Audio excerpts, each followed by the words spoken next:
President, I wish on behalf of the Namibian delegation to extend warmest congratulations to you as Parliament and the country as a whole for this important achievement. The theme of this assembly is fundamentally linked to sustainable development, which is vital to the realization of human rights for all. The realization of a society for change for gender parity.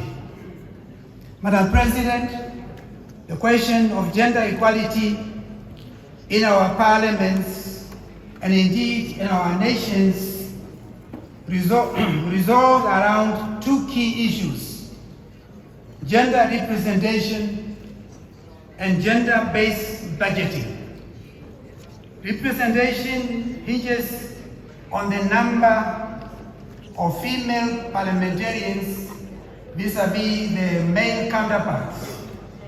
This also boils down to female in position as speakers, deputy speakers, chairpersons of various parliamentary standing committees, female clerks of parliaments, and eventually females leading various departments in our various parliaments. For village to timelessly attain the United Nations Sustainable Development Goals as set out in the objectives of Agenda 2030+. Honorable Madam President, we should strive towards eradicating underlying factors that hinder us from having zero mortality rates at birth.